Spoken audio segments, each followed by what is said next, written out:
Okay, our next video is about the mixer here. This is a very standard mixer, nothing too fancy here. I actually just got it and I love it because it's very user-friendly and there's not a lot of extra stuff that you don't need that makes it any more confusing than it needs to be. So let's start here with our mic input. We've got our mic coming in. We have our gain, which increases the field of the microphone input. So raise this, the microphone is just gonna basically take in more stuff from a wider field, you know. So just got to be careful with the feedback there. I have it just set right there into the little gray area, as that's sort of like the default position. That's just a good place to start, and it's pretty safe right there. Then we have our equalizer. For the vocals, I do a nice neutral high. I bring the mids and lows down just about a quarter of the way down. That works real well for vocals. You'll be mainly using this microphone. When you do a ceremony, you might have to mess with these a little bit because you'll have different people using the microphones, but this is a good place to start. No effects.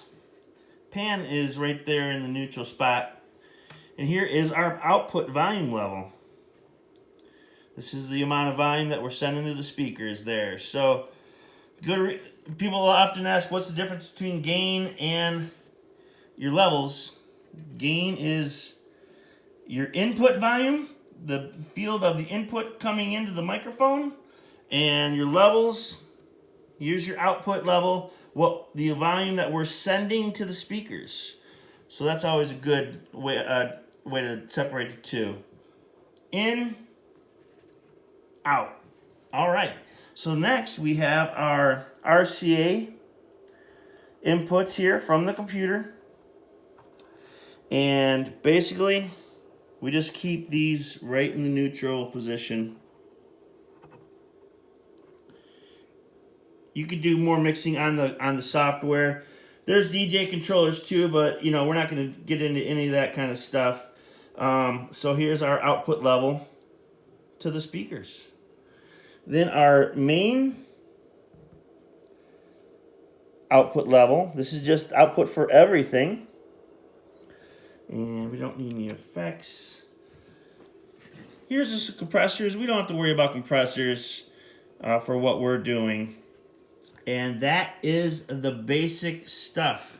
Every so often, you might use a 1/4-inch jack coming out of the computer as like a backup plan.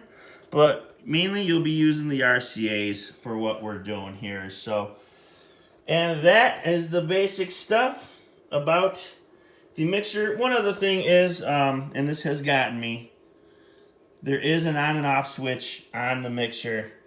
There's a funny story about that. I'll tell you when we have more time. It is pretty entertaining.